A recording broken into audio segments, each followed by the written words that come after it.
বাবার চোখ দিয়ে লাল প্রেমশ্রু বিন্দু বিন্দু গড়িয়ে পড়ছে, বাবার গাল দিয়ে লাল লালা পড়ছে, যেগুলো শাস্ত্রে পড়েছি অষ্টশাব্দিক প্রেম বিকার। বাবার সমস্ত লোমকূপ গুলো কাঁঠালের মতো খাড়া দিচ্ছে, চোখটা স্থির হয়ে গেছে সেই প্রেম ভাব দশায়। প্রেম বিকারে বাবার শুধু রাধা রাধা রাধা বলতে বলতে নীরব হয়ে গেলেন। সহস্র শ্রোতারা দেখলেন ইনি সাধারণ নন, ইনি জগতের মনুষ্য দেহধারী অবতার। ভগবানের প্রেম প্রাপ্তির জন্য হাহাকার জাগবে, ব্যাকুলতা জাগবে, তখনই ভগবান সদ্গুরু রূপে তার কাছে আসবেন। সুখদেব গোস্বামীকে নিমন্ত্রণ করতে হয়নি পরমহংসকে, তিনি নিজেই এসেছিলেন, কারণ পরীক্ষিতের চিত্তে ব্যাকুলতা ছিল, কৃষ্ণ পাওয়ার ব্যাকুলতা ছিল। তেমন সদ্গুরুদেবকে পাওয়ার জন্য হৃদয়ে ব্যথা চাই, ব্যাকুলতা চাই। যার জন্য আজ জগৎ বিরহ কাতর, যার শূন্যস্থান পৃথিবীতে আর পূর্ণ হবে না, আমাদের সকলের আরাধ্য পূজনীয় বিশ্ববন্দিত পাবন অশেষ ভক্তির স্নাত ছিল মুরারি মোহন দাস বাবাজির মতো সদ্গুরু জগতে খুব দুর্লভ। শুধু দুর্লভ নয়, সুদুর্লভ তাকে পাওয়া। কে তিনি? তার পরিচয় নেই। কে তিনি? আপনারা জানেন আমাদের এই বঙ্গ বসুন্ধরার বুকে বিক্রমপুর, ঢাকার বিক্রমপুরে প্রভু এসেছিলেন, যে গ্রামটাকে তিনি ধন্য করেছেন, যার আবির্ভাবে গ্রাম বিশ্বভুবন ধন্যিত হয়েছে, সেই গ্রামের নাম সুবিখ্যাত স্বর্ণগ্রাম। বাবা এসেছিলেন বিক্রমপুরে, ঢাকা জেলার বিক্রমপুরে স্বর্ণগ্রামে। কেন এই গ্রামে এলেন? গুরু মহারাজ কৃপা করে আবির্ভূত কেন এই গ্রামে এলেন? কারণ এই গ্রামেই মহাপ্রভু দুজন পরিকর আবির্ভূত হয়েছিলেন, শ্রীমান চৈতন্য মহাপ্রভু। এটা কাষ্ঠকাটা জগন্নাথ এবং পুষ্প গোপাল। ধ্যান দিয়ে শুনুন, গুরু মহারাজ যে স্বর্ণগ্রামে ঢাকার বিক্রমপুরে আবির্ভূত হয়েছিলেন, এর কারণ হলো মহাপ্রভুর নিজ পরিকর দুইজন ওখানে আবির্ভাব হয়। একজন হলেন কাষ্ঠকাটা জগন্নাথ আর পুষ্প গোপাল। মহাপ্রভুর প্রিয় পরিকরের এই আবির্ভাব স্থলিতে মুরারি মোহন বাবার আসা। কি বলবো সেই দিনের কথা। পিতা ছিলেন দ্বিজরাজ সাহা। কে ছিলেন? দ্বিজরাজ। দ্বিজ মানে চন্দ্র বলা হয়। তার হৃদয়ে ছিল প্রেমের জ্যোতি, প্রেমের প্রকাশ। আর মা ছিলেন কমলা দেবী। কমলা মানে যার চিত্তে ভক্তির কমল ফুটেছিল। সদ্গুরুদেব কোথায় আসেন? মা ছিলেন কমলা দেবী, কমলের মতো যার চিত্ত ভক্তি পদ্ম দলে প্রস্ফুটিত। পিতা ছিলেন দ্বিজরাজ। দ্বিজরাজ মানে চন্দ্র, যার ভেতরে ভক্তির আর স্নিগ্ধ জ্যোৎস্না বাতাবরণ ছিল। সেখানে তিনি এসেছিলেন। আর সেই গৃহে নিত্য নিরন্তর ভগবত আরাধনা, ভগবত সেবা হতো। বাবা যেদিন এসেছিলেন সেই ঘর আলো করলেন। আমাদের গুরু মহারাজ ছিলেন অষ্টম গর্ভের সন্তান, এই জন্য তার মধ্যে এত বিভূতি, এত মহিমা প্রকাশ। মনে করিয়ে দেয় ভগবান শ্রীকৃষ্ণও ছিলেন অষ্টম গর্ভের। বাবা এসেছিলেন মায়ের অষ্টম গর্ভে। যেদিন এসেছিলেন একটা বিচিত্র ঘটনা ঘটলো। তিনি যে মহাপ্রভু রাধারানীর চিহ্নিত কিঙ্কর, বোঝা গিয়েছিল বাবার আবির্ভাবের সাথে সাথে তার মাথায় একটা শিখা দেখা দিয়েছিল। সেদিনটা ছিল কি ছিল? সেদিনটা ছিল শিবব্রত। শিবরাত্রির এই পুতব্রতে তিনি এসেছিলেন। আর পিতামাতার ঘর আলো করে গ্রামের প্রেমের জ্যোতি ছড়িয়ে এই শিশুকে যে একবার দেখলো, তার নয়নকে আর ফেরাতে পারল না। সেই অপূর্ব দিব্য জ্যোতির্ময় শিশুর সরল পবিত্র বদন থেকে মায়েরা বলা বলি করতে লাগলো, দ্বিজরাজ, হে কমলা, বড় ভাগ্য আরাধনায় তাকে তোমরা কোলে পেয়েছো। নাম রাখলেন মাধব। শ্রী গুরুদেবের পূর্ব আশ্রমের নাম ছিল মাধব। ভগবত কৃপা বলে এই শিশু জগতে পেল। শত শত নরনারী হরিনাম এই করতেন। বাবা, আমার সময় কম, তবু বাবার জীবন ইতিহাস, জীবন চরিত্র, লীলা চরিত্র বড় ব্যাপক। ছোটবেলায় বাবার মধ্যে একটা গুণ দেখা দিল। মহাপুরুষদের, অবতার গণের, সদ্গুরুদেবের ছোটবেলা থেকে সংস্কার দেখা যায়। বাবা কাঁদতেন, শিশুরা স্বাভাবিক কাঁদে, কিন্তু কেউ হাততালি দিয়ে হরিনাম করলে বাবার কান্না বন্ধ হয়ে যেত। বাবার কান্না বন্ধ হয়ে যেত, ঠিক যেন মহাপ্রভুর মতো। আর এই চৈতন্য মহাপ্রভু আবির্ভাবের পরে শুধুই কাঁদত। সচিমা বারবার বলতো, নিমায় এত ক্রন্দন করে কেন, কাঁদে কেন? মা বুঝতে পারেনি জীবকে কৃষ্ণ বলে কাঁদাবে বলেই তো তার আশা। সমগ্র জীবকে প্রেম ভক্তি দিয়ে কৃষ্ণ বলে, কৃষ্ণ নামে প্রেমে কাঁদাবে বলে তো গৌরের আশা। তিনি যদি নিজে না কাঁদেন তো অন্যকে কাঁদাবেন কি করে? নিজে না কাঁদলে তো অন্যকে কাঁদানো যায় না। তো মহাপ্রভু কি করলেন? অদ্বৈত প্রভু এলেন, আর অদ্বৈত প্রভুর কাছে মহাপ্রভু বললেন, দেখো আমি মায়ের বুকের দুধ টেনে খেতে পাচ্ছি না, মায়ের কর্ণে এখনো হরিনাম প্রদান হয়নি। চিন্তা করতে পারেন, জগৎ মাতা সচিমার কানে অদ্বৈত প্রভু নাম দিলেন, সঙ্গে সঙ্গে দুধ টেনে খেতে শুরু করলো। আমার কি মনে হয়, মা সন্তানদের যদি ভক্ত করতে চাও, সদাচারী সাধু করতে চাও, তবে বুকের প্রথম দুধ হরিনামের সহিত দেবে। ভগবানের নাম জপ করতে করতে দুধটা দেবে। ওই দুধের মধ্যে, অমৃতের মধ্যে ভক্তি মিশানো থাকে।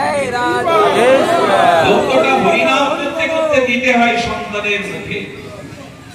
আর মহাপ্রভু কি করতেন? যখন ক্রন্দন করতেন, কেউ এসে যদি হরিবোল বলতেন, ম্যাজিকের মতো, জাদুর মতো ক্রন্দন বন্ধ হয়ে যেত। বাবারও সেই দশা। বাবার শৈশবে ভিক্ষুরা এসে, যেমন আগেকার দিনে ভিক্ষুকরা করতাল বাজিয়ে দুয়ারে দুয়ারে নাম করতো, যেই নাম করতো বাবার কান্না বন্ধ হয়ে যেত। বাবা আনন্দে নৃত্য করত। পরবর্তীতে তিনি এই ভূমি কাঁপিয়ে, আকাশ মাতিয়ে যে হরিনাম করতেন, এটা তার শৈশব থেকেই পাওয়া। এটা তার শৈশব থেকেই পাওয়া। এবং তার মধ্যে একটা জিনিস ছিল, দেখুন, সূর্য উদয়ের আগে যেমন পূর্ব দিগন্ত ফর্সা হয়, ব্রাহ্ম মুহূর্তে পূর্ব দিগন্তটা আলোয় ভরে যায়, তখনও অরুণোদয় হয়নি, সূর্যোদয় হয়নি। তেমনি বাবার চিত্তে শিশুকালে সংস্কার দেখা দিয়েছিল। বাড়িতে যা থাকতো ভিখারি কাঙাল এলে তাদের হাতে দিয়ে দিত। দিতে এসেছিলেন জগতে, উনি এসেছিলেন জগৎকে দিতে, প্রেম দিতে। দিতে এসেছিলেন অভয় দিতে, এসেছিলেন আর বৈষ্ণব প্রসাদ দিতে, গোবিন্দের প্রসাদ দিতে জগতে এসেছিলেন। তো তার হাতে যদি কেউ কিছু দেয়, উনি নিজে নিয়ে আবার তাকে ফেরত দিতেন। কেউ যদি সন্দেশ দিত মাধবের হাতে, আবার মাধব তার হাতে দিয়ে দিত। এমনি করতে করতে গুরু মহারাজের শশীকলার ন্যায় বাড়তে লাগলেন। বাবাকে প্রশ্ন করা হয়েছিল, তো ধ্যান দিয়ে কথাটা শুনুন, বাবা আপনি সন্ন্যাস কেন নিলেন? গুরু মহারাজের শ্রীমুখে আমি শুনেছি, উনি সন্ন্যাস নেওয়ার কারণ, ক্লাস 8-এ যখন উনি পড়াশোনা করেন, ওনার সহপাঠী এক বন্ধুর সাথে সেই বন্ধুর বাবাকে দেখতে গিয়েছিলেন। মাধব, আমার বাবা বড় অসুস্থ, প্যারালাইসিস হয়ে আর অসুস্থ হয়ে পড়ে আছে। মাধব, তুই যদি একবার দেখতে যেতিস আমার বাবাকে, আমার বাবা শান্তি পেত। তো গুরু মহারাজ যখন তার পূর্ব আশ্রমের নাম মাধব, গিয়েছেন বন্ধুর সাথে। বন্ধুর সাথে সিংহদুয়ার পার করার সাথে সাথে একটা মহিলার কণ্ঠস্বর ভেসে আসছে, মরতে পারো না? যম তোমাকে দেখে না, আর কবে মরণ হবে তোমার? আমার জ্বালা কবে জুড়াবে? মরতে পারো না, মর মর বলে অভিশাপ দিচ্ছে। গুরু মহারাজ প্রশ্ন করছে তার সহপাঠী বন্ধুকে, কে গালি দেয়, কাকে গালি দেয়? বললেন, আমার মা নিত্য বাবাকে এইভাবে গালি দেয়। একজন স্ত্রী তার অসুস্থ স্বামীকে মৃত্যুর কামনা করছে, জমের কামনা করছে। উনি বললেন, বন্ধু আমি তোর বাবাকে দেখে ফিরে যাব। সেই দিন হৃদয়ে গুরু মহারাজের সঞ্চিত হয়েছিল, অঙ্কুরোদ্গম হয়েছিল একটি বীজ, যে সংসারে স্ত্রী এভাবে স্বামীকে গালি দেয়, সেই সংসার মায়ায় আমি জড়াবো না, আমি সন্ন্যাস নেব। বাবা এমনি করে সেই দিন সংকল্প করেছিলেন, এই মায়ার সংসারে আমি জড়াবো না। তো অদ্ভুত লাগে, দেখবেন আপনি যাকে বিবাহ করে যার সুখে দুঃখের সাথী হয়ে আছেন, আপনি যদি 6 মাস মলমূত্র ত্যাগ করেন প্যারালাইসিসে বারান্দায়, তখন এই মানে স্ত্রী বলবে কবে মরবে, কবে জ্বালা জোড়াবে, এই তো সংসার। বাবা এই অনিত্য বুঝে সংকল্প করেছিলেন, আমি সংসারের মায়ায় জড়াবো না। যেখানে হরিনাম বাবা সেখানে মত্ত হয়ে যেত আপনাদের মধ্যে। এই যেমন গরমে কষ্ট করে কত দূর থেকে হরিকথা হরিনামে এসেছেন, বাবা খুঁজে বেড়াতো কোথায় হরিনাম। সংস্কার না থাকলে হয় গো, হরিনামে তিনি মত্ত হয়ে যেতেন, হরিনামে তার পরম আবেশ আসতো। আর গৌরাঙ্গ দাস বাবাজি নামের এক পরম বৈষ্ণবের দেখা পেয়েছিলেন গুরু মহারাজ, তার সাথে তিনি সাধু সঙ্গ করতেন। একটা জিনিস বলি, যতদিন ভক্ত সঙ্গ না হবে, সাধু সঙ্গ না প্রাপ্ত হবে, ততদিন আপনার জীবন বদলাবে না, আপনার জীবন পরিবর্তন হবে না, আপনার জীবনে কখনো বিবেক জানতে পারে না। এই সুদুর্লভ সাধু সঙ্গ যার জীবনে হয়নি, তার জীবন কখনো পরিবর্তন সংস্কার হতে পারে না। বিনো সৎসঙ্গ বিবেক না হই, রাম কৃপা বিনা সুলভ না সই। ভগবানের বিশেষ কৃপা ছাড়া সাধু সঙ্গ পাওয়া যায় না, আর সাধু সঙ্গ প্রাপ্ত না হলে কারো বিবেক কখনো জাগেই না। এ কথা গোস্বামী বলে দিয়েছে। বাবা সৎসঙ্গ করতেন, হরিনাম সংকীর্তন করতেন, মাধব গৃহে যেখানে উৎসব হতেন, একাদশীর অনুষ্ঠান হতেন, সেখানেই তিনি চলে যেতেন। এরপরে তার হৃদয়ে জাগলো সেই বৈরাগ্যের বর্ণি শিখা জ্বলে উঠল। পিতা দ্বিজরাজকে বললেন, বাবা আমি দীক্ষা নেব। বললেন, বাবা গৃহে বসে হরিনাম জপ করে। এক গোস্বামী পাদের দেখা পেয়েছিলেন বাবা, দীক্ষার ইচ্ছা প্রকাশ হয়েছিল, কিন্তু আপনাদের বলবো গুরুদেব সৎগুরুদেব আমাদের চিহ্নিত থাকে, যাত্রার কাছে আমরা দীক্ষা নেব না। তো যারা শ্রী গুরুদেবের চরণ পেয়েছেন তারা চিহ্নিত সন্তান আপনারা, অন্য জায়গায় যাওয়ার কোনো অবকাশ নাই, যেতেই পারবেন না। তো ছিল গুরু মহারাজের পিতা ঠাকুর বললেন, বাড়ি বসে বসে হরিনাম করো, যতদিন দীক্ষা না পান, সৎগুরুদেবের দর্শন কৃপা শক্তি না পান, ততদিন হরিনাম করবেন। এই হরিনাম আপনাকে নিয়ে যাবে সৎগুরুদেবের দুয়ারে। বাবার নামের ধ্বনি তুললেন, নামে রত হলেন, নিত্য নিরন্তর নাম করতে থাকেন। এমনি করে পিতার নিকট নিবেদন করলেন, দিলজার বললেন, চিন্তা করো না, হরিনাম করতে করতে একদিন তুমি তোমার কৃপা পাবে। শুধু ভক্তমণ্ডলী, বাবা চলে গেলেন নবদ্বীপে। নবদ্বীপে গৌর মন্ডল পরিক্রমা করলেন, গৌর মন্ডল দর্শন করে ধন্য হলেন। এই গৌরাঙ্গের কৃপা, চিন্তামণি ধামশিরোমণি নবদ্বীপের কৃপা, আর নবদ্বীপের গৌরীয় আচার্যদের চরণ ধূলি পেয়ে বাবার মনে বৃন্দাবনের বাসনা জাগলো।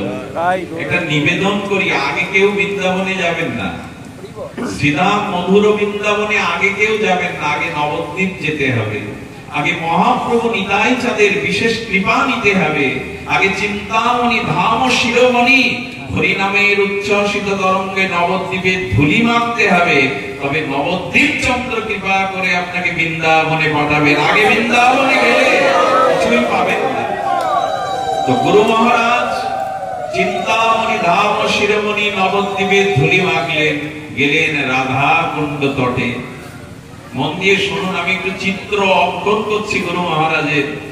গুরু মহারাজ চলে গেলেন রাধা কুণ্ডে তটে, ব্রজনন্ত ঘেরাতে ভজন কুটিরে। প্রভু আনন্দিত মনে ব্রজের এই নিশ্চিন্ত ভজন আবেশে বাবার আবেশ আসতে লাগলো। তিনি যেন কি খুঁজছেন, কোথায় যেন তার পিপাসা, কি যেন পায়নি। আমার মনে হয় কি জানেন, ভেতরে যদি অন্বেষণ না থাকে, ভেতরে যদি এমনি করে ব্যাকুলতা না থাকে, তো পাওয়া যায় না। বাবা অনুভব করছেন সদ্গুরুদেবের, কোথায় সদ্গুরু, কোথায় আমার আশ্রয়, কোন চরণেই আমি আমার সর্বস্ব নিবেদন করব, সমর্পণ করব। বাবা খুঁজে বেড়ালেন। তো আনন্দিত মনে প্রভু এইভাবে ঘুরতে ঘুরতে তিনি সদ্গুরুর আশ্রয় কোথায় পায়, রাধারানীর চরণে নিবেদন করতে লাগলেন, হে ঠাকুরানী, হে প্রেমময়ী, সদ্গুরু ছাড়া তো জীবনে ভজন হবে না, প্রেম ভক্তি হবে না, তুমি কৃপা করে সদ্গুরু মিলিয়ে দাও। এই দেখুন বাবার সেই প্রার্থনা পূর্ণ হলেন। রাধা কুণ্ডে তটে পড়ে গুরু মহারাজ এভাবে যখন ব্যাকুলতা জানালেন, একজন মহাত্মা তাকে বলে দিল, যাও তোমার জন্য চিহ্নিত মহাপুরুষ এসেছেন, তিনি তোমার প্রকৃত সদ্গুরু।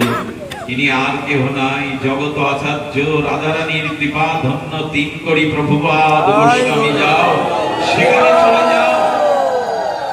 এই তিন করি প্রভুপাদ তিনি ভজনানন্দী মহাপুরুষ। রাধারানীর দর্শন পেয়েছিলেন, এটা কুসুম সরোবরে। যদি কুসুম সরোবর নয়, প্রেম সরোবর। এই প্রেম সরোবরের নিকটে আমার ভাগ্য হয়েছিল আমাদের দাদুগুরু পরম আরাধ্য চরণ বিশ্ববন্দিত পাবন চরণ নিত্যানন্দ স্বরূপ প্রেম প্রকাশ তিন করি প্রভু গোস্বামী পাদের সে কুটিরটা এখনো বাবলা বনের মধ্যে। একটা মানুষ সেখানে থাকবার মতো নয়। ওইখানে বসে বসে নিত্য নিরন্তর রাধারানীর ধ্যানে মগ্ন কৃপা পেয়েছিলেন। সেই তিন করি গোস্বামী প্রভুর পাদের চরণে আশ্রয় নিলেন আর অতি বিনয় বচনে বললেন, বাছা, আজ থেকে তোমার উদ্দেশ্য হবে হরিনাম প্রচার, আর উদ্দেশ্য হবে সাধু সেবা, বৈষ্ণব সেবা। গুরু মহারাজ জানিয়ে দিলেন, তোমার জীবনের উদ্দেশ্য একটি, হরিনাম প্রেম প্রচার আর বৈষ্ণব সেবা। বাবা ছিলেন এই সেবার মূর্তি, বাবা ছিলেন এই বৈষ্ণব সেবার মূর্তি। আর তিনি গুরু মহারাজের কৃপা পেলেন। পরে বললেন, কিছুদিন তুমি আমাদের বর্ষণার বিনোদ বাবার কথা বলে দিলেন তার সঙ্গ করতে। এই দুই ভাই মিলে, গুরু ভাই মিলে ভজন করতে লাগলেন। আপনাদের অবাক হতে হয় শুনলে, যে সময়ের কথা আমরা বলছি, বৃন্দাবনে তখন অত ঐশ্বর্য নাই, এত বিদ্যুৎ নাই, এত রাস্তাঘাট নাই, গাড়ি ঘোড়া নাই।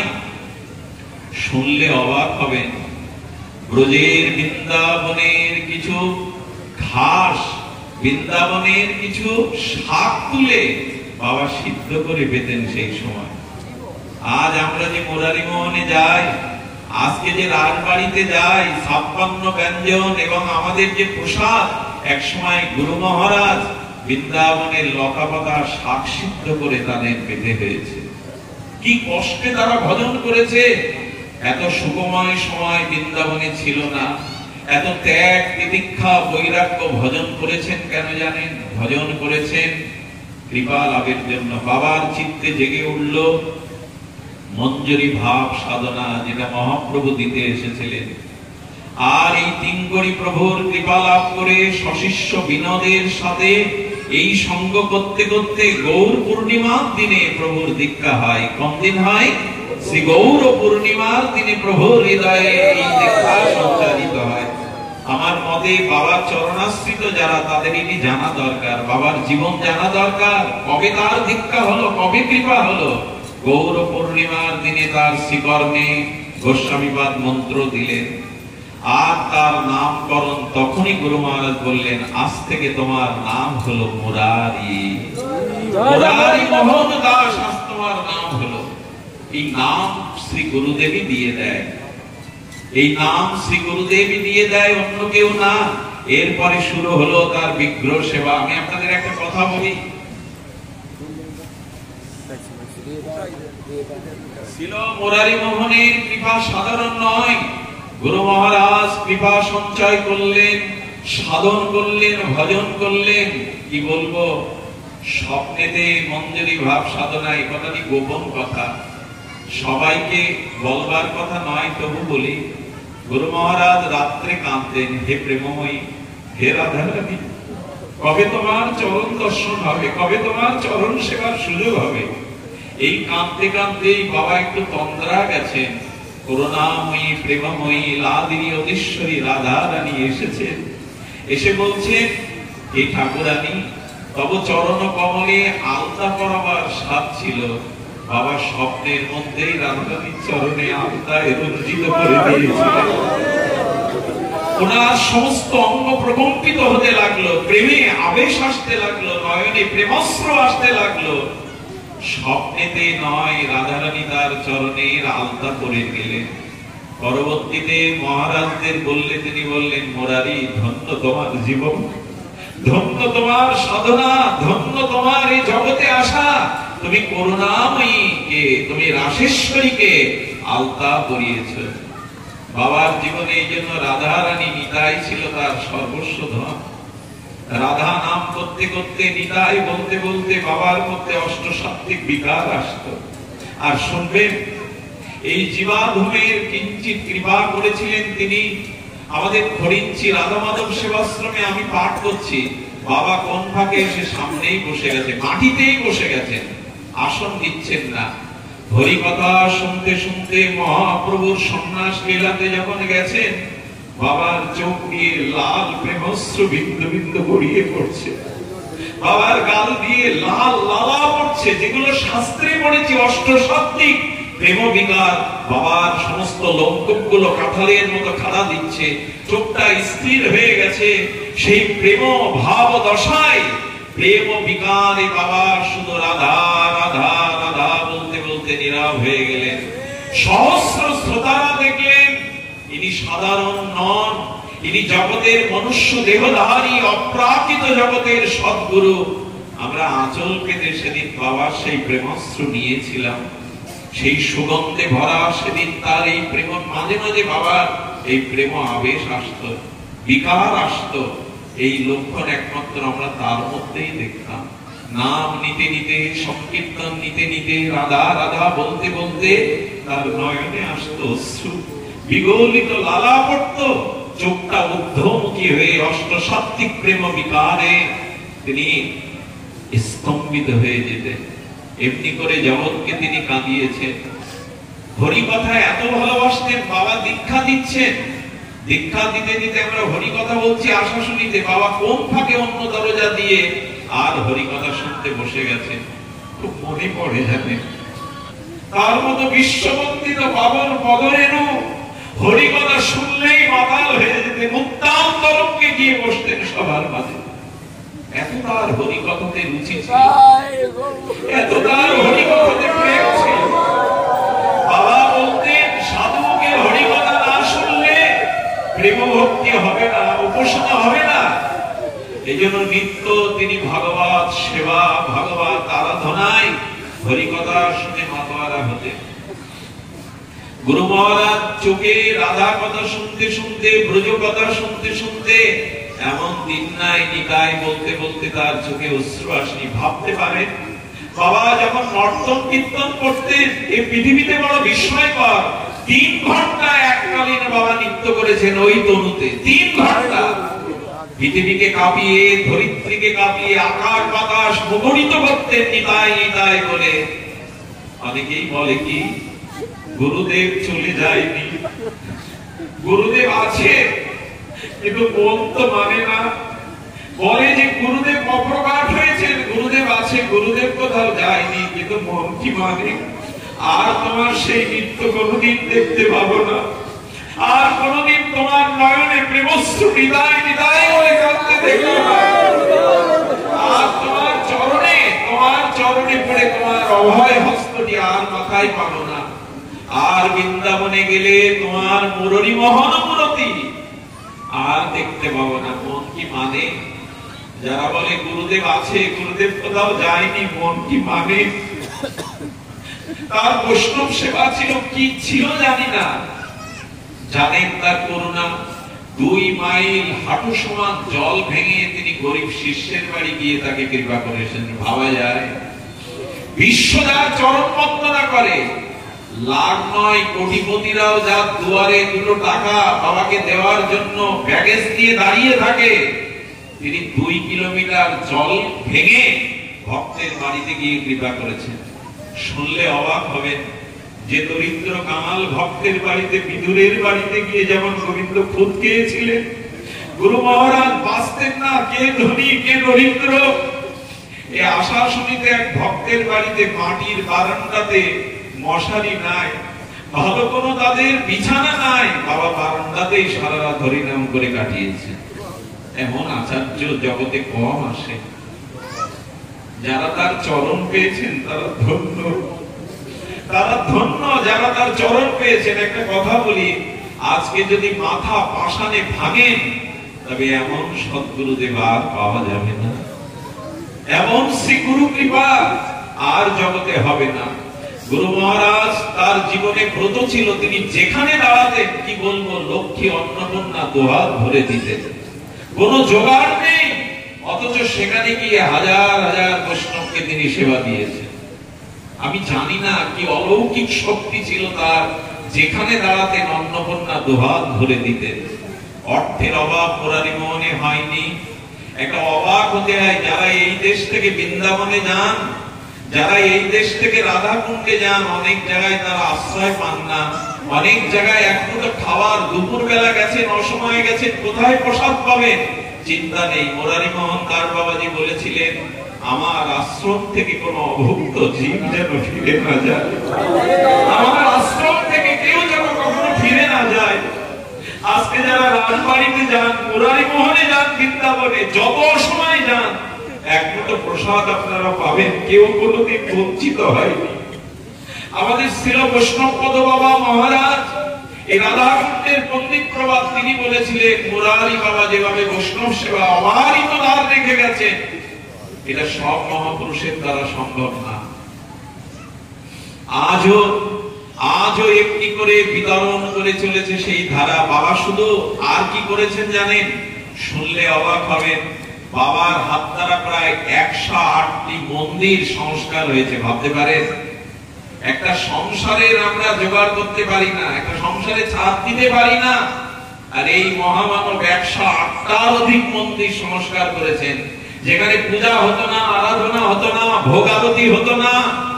বাবা সেখানে মন্দির সংস্কার করে সাধুদের থাকবার ব্যবস্থা করে নিত্য সেবার ব্যবস্থা। এমনকি আমি কিছুদিন আগে নবদ্বীপে ফুলিয়াতে গেছিলাম, হরিদাস ঠাকুরের গোফায়, সেখানটাও সংস্কার ছিল না। বাবা গোশালা করে, ভক্ত নিবাস করে পূজার ব্যবস্থা করেছেন, সেবা। এই কাজ কি সাধারণ কারো পক্ষে সম্ভব? 108টি মন্দির শুধু সংস্কার করেননি, সেই মন্দিরে ভগবানের সেবা, আরতি, পূজা, বৈষ্ণব সেবা, ভক্ত সংরক্ষণ, গোশালা এবং ভক্তদের সেবা আদি ব্যবস্থা করেছেন। বাবার আরেকটি মহিমা কি ছিল জানেন? আমি ছোটবেলায় পড়েছি, ঘটনাটা সত্য কিনা জানি না। হেমিলালের বাঁশিয়ালার কথা শুনেছেন না? কার কথা বললাম? সেই কে যেন নগরে বাঁশি বাজাচ্ছিল, আর সমস্ত প্রাণীগুলো, ইঁদুরগুলো তার পেছনে বাঁশির যুগে ছুটে যেত। আজকে নিজের সন্তানকেও আমরা সুপথগামী করতে পারি না। আর বাবা বিস্ময়কর রূপে যখন যেখানে গেছেন, কি বলবো আপনাদের, সেখানে হাজার হাজার যুবকরা তাদের এই যৌবনকে, তাদের কামনা বাসনাকে তিরোহিত করে বাবার পেছনে, বাবার সেই অমৃত আহ্বানে ছুটে চলেছে হাজার হাজার। আরে আপনার পেছনে আপনি দুজন যুবককে আনুন না সৎপথে, ক্ষমতা আমাদের নাই।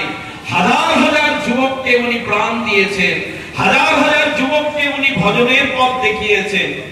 আজ মুরারি মোহন বাবাজি আসলে দেখবেন পেছনে সব যুবকের দল। এই শক্তি কার হতে পারে? আমাদের এই যুব সমাজ আজকে বিভ্রান্তের পথে চলেছে। বাবাই ছিলেন আদর দিয়ে, ভালোবাসা দিয়ে। এই যে শুভঙ্কর একটুবারে পাঠ করবে, ওকে বারবার দেখেছি, বারবার বাবা আসলে স্কুল ফেলে চলে যেতেন, অরুণদা চলে যেতেন। আমি জানি না কি আকর্ষণে তারা যায়, আর তাদের সেই আকর্ষণ হাজার হাজার স্রোত বয়ে গেছে। নিজের ঘরের সন্তানকে মানুষ করতে পারি না, বাবা হাজার হাজার যুবককে তিলক মালা শিখা দিয়ে বৈষ্ণব করে গেছেন। হাজার হাজার মানুষকে এই পথ নির্দেশনা করেছেন, যুব সমাজকে। এ শক্তি ভগবানের ছাড়া হতে পারে? সদ্গুরু ছাড়া হতে পারে? তার জীবন ছিল এমনি করে। ব্রজের অনেক জায়গা বাবা সংস্কার করেছেন, ব্রজের অনেক মন্দিরকে সংস্কার করেছেন। এটা আমাদের গর্ব। আমাদের এই বাংলায় এসেছিলেন মুরারি মোহন দাস বাবাজি মহারাজ, বিশ্ববন্দিত ইনি বৃন্দাবনের বহু স্থানকে সংস্কার করেছেন। যদি চার্ট বলি, আপনাদের সূচি বলি, দেরি হয়ে যাবে। উনি নবদ্বীপ চটির মাঠ করেছেন, গোপীনাথ মন্দির নির্মাণ করেছেন, নূতন রূপে ভজন কুটির করেছেন, মহাপ্রভু শিবানাথ মন্দির করেছেন, ওলা দেবীর ষষ্ঠীতলার মন্দির করেছেন, সিদ্ধ গৌর কিশোর দাস বাবাজির ভজন কুটির যত্নে লালায়িত করেছেন, বৃন্দাবন দাস ঠাকুরের দিনুর সেবাশ্রম করেছে, বারাসাত রাধা গোবিন্দ মন্দির গিয়ে দেখুন কি অপূর্ব পূজা। যাদবপুরে গোপীনাথ মন্দির নির্মাণ করে সেবা পূজার ব্যবস্থা করেছেন, লখনৌতে রাধা কৃষ্ণ মনোহারি মন্দির করেছেন, বাংলাদেশে হরিদাস ঠাকুরের পাঠ বাড়ির নবরূপ দিয়েছেন গুরু মহারাজ। কি করেননি, তিনি শ্রীহট্টেতে সচির অঙ্গনকে নূতন রূপে রূপ দিয়েছেন গুরু মহারাজ। আর ঝাড়ডাঙ্গায় জগন্নাথ মন্দির সাক্ষী দিচ্ছে বাবার কৃপা। কুমিল্লার চাঁদপুরে রাধা মুরারি মোহন, যশোরে রাধা গোপীনাথ অপূর্ব দর্শন করে এই বাংলাকে ধন্য করেছেন। বলুন তো, আমাদের দুয়ারে রাধা নাম কে শোনাতে আসতো? আমাদের দুয়ারে বৃন্দাবন ভক্তি কে প্রচার করত? নিতাই বলে সংকীর্তন ধর্ম কে করত?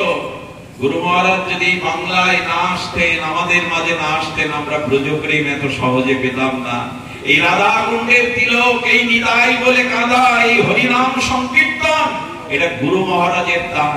এটা জোর গলায় বলছি, গুরু মহারাজ যদি এই বঙ্গদেশে না আসতেন, এভাবে ব্রজভক্তি প্রচার হতো না, এভাবে ব্রজপ্রেম জগতে প্রচার হতো না।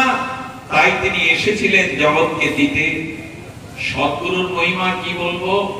সদ্গুরুর মহিমা বলতে বলতে আমরা শেষের দিকে চলে এসেছি। গুরু মহারাজের অন্তিম দিনের কথা বলতে হবে আমাদের।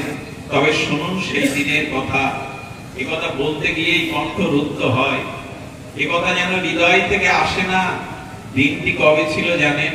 বাবা অসুস্থ লীলা বরণ করেছিলেন। আপনারা জানেন তার কিডনির সমস্যা। আমাদের কি মনে হয় জানেন? এমন সদ্গুরুদেবের দেহে এই ব্যাধিটা নেওয়া। আমরা যখন গুরুচরণে প্রণাম করি না, কখনো গুরুদেবকে বলবেন না আমার ব্যাধি নাও, আমার যন্ত্রণা নাও। ওই যে গুরু মহারাজ মাথায় হাত দিয়ে বলে যা, ওই যা বলে মানে কি? রোগ সারে না, রোগ সরে। পরম পুরুষ রামকৃষ্ণের কণ্ঠে ক্যান্সার হয়েছিল কেন? ওই কত ব্যাধি, ভক্তের ব্যাধি গুরুদেবরা নেয়। আপনাদের কাছে অনুরোধ করব, গুরুচরণে প্রণাম করে কখনো বলবেন না যে আমার ব্যাধি নাও, আমার জরা নাও। বাবা আমাদের পাপ তাপ নিতে গিয়ে শরীরে অসুস্থ লীলা করেছিলেন। তিনি অসুস্থ লীলাতে একদিন আমাদের বাবাজি মহারাজ, আজকের তিনি বাবার কৃপা ধন্য আমাদের শ্রীমৎ সুবল বাবাজি মহারাজ, তাকে বললেন সুবল আমার পায়ে একটু আলতা পরিয়ে দাও, আমাকে ওড়না দিয়ে সাজিয়ে দাও। বাবাকে সাজানো হলো। বাবা সামনের দিকে তাকিয়ে বলছে সব সরে যাও ঘর থেকে। ওগো আমার ঠাকুরা নিয়ে আসছে, আমার রাধা রানী আসছে, সরে যাও তোমরা, সামনে থেকে সরে যাও। রাধা রানীকে দর্শন করলেন। দিনটা ছিল 1429 সন 15ই বৈশাখ, দিবা 1:15। এই শুভক্ষণে নিত্য লীলা মঞ্জরি সর্বে রাধারানীর চরণেই বাবা নিতাই বলতে বলতে বিশ্রাম নিয়েছিলেন। নিতাই বলতে বলতে বিশ্রাম নিয়েছিলেন তিনি। সুধীজন, আমরা আর তাকে পাবো না। এই নিত্য বিশ্রামে, নিত্য লীলায়, অপ্রকাট লীলাতে তিনি চলে গেলেন। ওগো গুরুদেব মোদের পরাণের পরাণ, কত সাত কত মন্দির করিলে নির্মাণ, আমরা আর পাবো না তোমায়। এমনি করে হারিয়ে বসেছি আমরা, আজ পাষাণে মাথা খুললেও তোমাকে আর পাবো না। শুধু এইটুকু বলি, গুরু মহারাজ যে লীলাময় লীলা করতে এসেছিলেন, এই লীলা অপ্রকাটে তিনি বিদায় নিয়েছেন। তবে আজ নুরুল্লাহবাসী ধন্য। আজ আমাদের দীনেশ দা, আজকে আমাদের অরবিন্দ দাস সহ যারা এই অনুষ্ঠানের পিছনে শ্রম অর্থ সহযোগিতা দিয়ে করেছেন, আপনারা জানেন না যে গুরু মহারাজ আজ এখানে উপস্থিত হয়েছেন, আপনাদেরকে আশীর্বাদ করছেন। ধন্য এই গ্রাম, ধন্য আজকের এই নুরুল্লাহবাজের মন্দির, যে গুরু মহারাজের পূর্ণ অভিষেক আশীর্বাদ, তার চরণের পাদুকা এখানে আছে। কৃপা নিয়ে যাবেন, করুণা নিয়ে যাবেন। সতী মণ্ডলী, বাবার কথা এভাবে বলতে বলতে ঘোরাবে না সারা জীবন, কিন্তু জীবাধন সেই দুপুরে এক জায়গায় অনুষ্ঠান করে চলে আসা, এখন আপনাকে আর এক জায়গায় যেতে হবে। আমি সামান্য একটু গুরু মহারাজকে প্রণাম করতে, আপনাদের শ্রদ্ধা জানাতে এসেছিলাম, আলোচনার জন্য নয়। এরপরে আমাদের শুভঙ্কর কৃষ্ণ দাস, বাবার পরম ভক্ত, তিনি আলোচনা রাখবেন। আপনারা এই উৎসব যে কদিন চলবে সবাই আসবেন, সবাই সহযোগিতা করবেন। গুরু মহারাজের কৃপা আশীর্বাদ আপনারা প্রাপ্ত হবেন। এই আয়োজনে যদি কোনো ত্রুটি থাকে, এদের ক্ষমা সুন্দর দৃষ্টিতে দেখবেন। জয় ছিল মুরারি মোহন দাস বাবাজি মহারাজ কি।